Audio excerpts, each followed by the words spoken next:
So in today's video, we are going to be discussing the strange offseason that the Cleveland Browns have had. Now, before we get into the video, don't forget to like and subscribe, and let's jump right into the video. So I've already made a video this offseason discussing the mess that was the Cleveland Browns, because at the time it looked like the Cleveland Browns were just an absolute mess of a franchise because of what was going on, the issues with Baker Mayfield. At the time, they were talking to Deshaun Watson, but the initial talks fell through. But then it turns out that the Browns were able to land Deshaun Watson. So that whole situation was just a mess from the beginning. Now, I don't think the Cleveland Browns are as much of a mess as they were at the beginning of the offseason, but to say that they haven't had a weird offseason would be an understatement. It's for sure been a very strange offseason that the Cleveland Browns have had, because obviously you have Baker Mayfield, who I think you could chalk up this entire offseason to the fact that it has been so strange, to the fact that the Cleveland Browns didn't make the playoffs this past year. It was a very disappointing season that the Cleveland Browns had in 2020. And if that doesn't happen, if the Cleveland Browns go through, have a normal season, make the playoffs, to be honest, I don't know if any of this is necessarily happening, because in 2020 they make the playoffs. They had a good game against the Steelers. They played the Chiefs very, very closely, and Baker Mayfield looked really good that season. And then he started off the season fairly well against Kansas City, but he got hurt like very early on in the season. It was against the Texans, I think week 2, that Baker got hurt, and then that's when the things just spiraled down, and it really wasn't a good season for Cleveland. So you could chalk it up to the Baker Mayfield injury, and then to the fact that they didn't make the playoffs, for the fact that this entire offseason happens. Because without all those factors, with all that, I don't think any of this necessarily happens. If the Browns make the playoffs, I think they're quietly going about their business, and they're just having a normal offseason, trying to improve, but Baker Mayfield is their quarterback. But obviously, with the way that the season ended at that point, and I fully take Baker's side on the fact that the Browns are moving off of him from the injury standpoint, because that's not his fault. Now, do I think that he should have sat himself and it would have caused some of this to go away and there wouldn't have been this big of an issue? Yeah, in a way, I don't think Baker Mayfield necessarily did himself any favors by continuing to play through the season, having poor performances. I think whenever he did start to struggle, I think that's when he should have shut it down for himself, and it would have saved his case, especially with Case Keenum coming in and playing okay. And they should have just went with Case Keenum the rest of the year. Now, the coaching staff didn't help him. At a point, at the Browns and Baker Mayfield, none of them really did themselves any favors, because in my opinion, Baker Mayfield should have sat part of the season to end the season, because obviously that injury was hurting him from playing. Is it hard to feel bad for Baker Mayfield? In a way, it is hard to feel bad, because he didn't sit himself down. But you also have to understand the competitive nature of the guy, and you can't be upset with the fact that Baker Mayfield was trying to compete through the injury, trying to show his teammates, try to show the team that he was there, regardless of what happened with OBJ, regardless of what happened throughout the season. You can't question the toughness that Baker Mayfield showed on the football field this past season, but because of all that injury, because of what happened, that's what ultimately led to the Browns trading for Deshaun Watson, because what they had last season.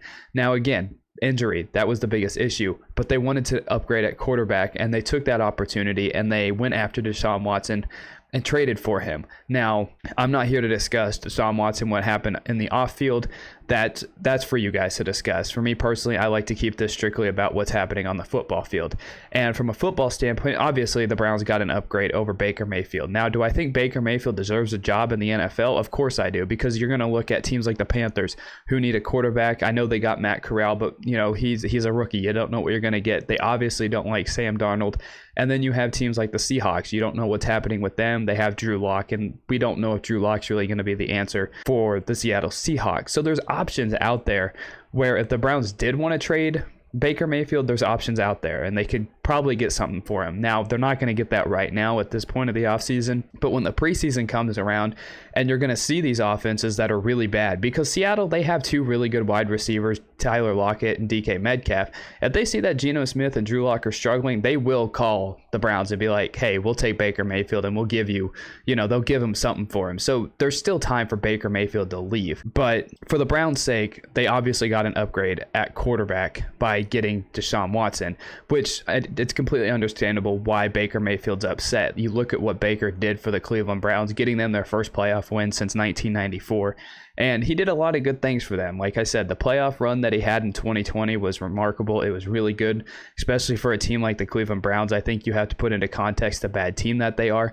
But for the Browns' sake, they're in a situation where they can win right now. And that's why they want to go after a guy like Deshaun Watson, upgrade at quarterback, and become better. But the Cleveland Browns are also in a rough spot when it comes to the quarterback situation because they don't know what's going to happen with Deshaun Watson. Now, he did get $230 million guaranteed, but they don't know if he's going to miss 6 games or however many. They don't know if he's going to be suspended when the season starts. So that's also a thing with the Browns that could hurt them a little bit. Now, their schedule is favorable when they start the season, but because Deshaun Watson could possibly be suspended, and Baker Mayfield, he's not showing up to the mini camps, even though they're voluntary, which I wish people would stop making a big deal off of the voluntary mini camps because it's just ridiculous because it's in the name. So getting mad over something that's in the name just doesn't make sense to me.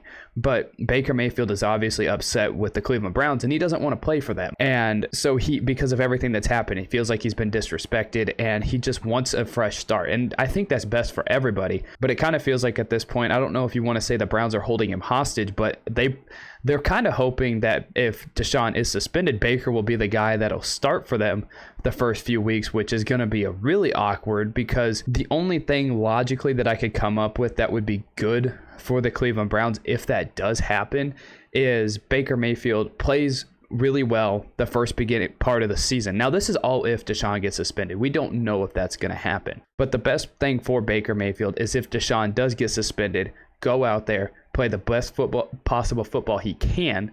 And then at that point, when Deshaun comes back, he played well. And you're hoping a team like Seattle, you're hoping a team like Carolina, they need a quarterback. And then that's when Baker Mayfield ends up getting traded. Like, that's Baker's best opportunity, in my opinion, to find a new landing spot, is to play his best football and show up when it's mandatory. Go out there, put your head down and work. That's Baker's best option because it looks like as of right now, he's not going to get his way and he's not going to get traded. So that's the rough spot when it comes to Baker. He's just going to have to play football and play the best that he possibly can. And for the Browns as a whole, if we're looking just at the Browns offseason as a whole, they've honestly had a good offseason. Now, obviously, Deshaun Watson, this season itself may not mean anything because we don't know what's happening with their quarterback, so that could ultimately really push the Browns back an entire year until we really know what they're going to be. But overall, the offseason that the Browns had, taking away all the distractions, that part has actually been pretty good. They got an upgrade at quarterback.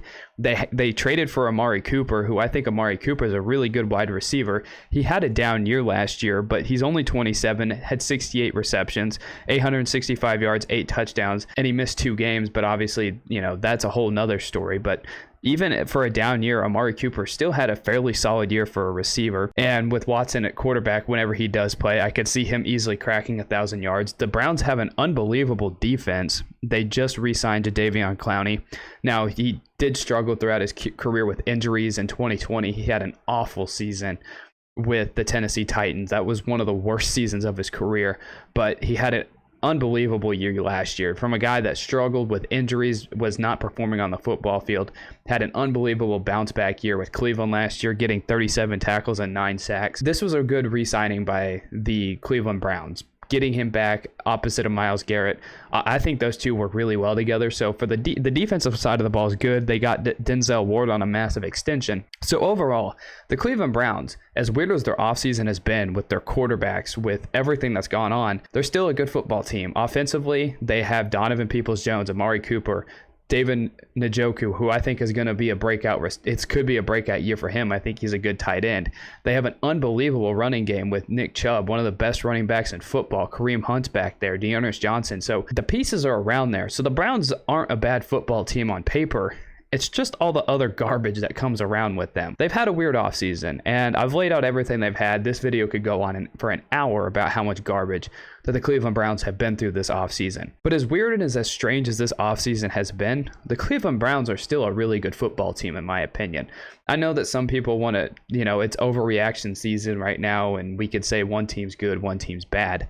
But if we're just strictly looking at paper, which is really all that we have to look at right now, and even on paper, I think the Cleveland Browns, it may come off as strange, and my opinion has shifted on the Browns. While I think they were a mess earlier this offseason, I think they've settled down a little bit, and I think they're going to be a good football team. But if I do have one concern about the Cleveland Browns, it's just the way that they handled the end of last season, like with Baker Mayfield, just the whole season with Baker Mayfield. But if we're pointing out one thing that was kind of a mess, I guess you could say, with the Browns, is just the way that Pittsburgh game ended last year, where they just absolutely refused to run the football. They set up Baker Mayfield to fail. So that wasn't pretty. That is something that can definitely be concerning from an outsider perspective like myself, seeing that and the fact that that was just a complete disaster for the Cleveland Browns. But that is my opinion on the Cleveland Browns and the weird offseason that they have had. I still think they're a really good football team. It's just they have to put their things together. But again, there's also a lot of question marks. Is Deshaun Watson going to play? What's going to happen with Baker Mayfield? We still don't know. But those are just my opinions on the Cleveland Browns and their offseason. Give me your thoughts down below, and I'll see you in the next one.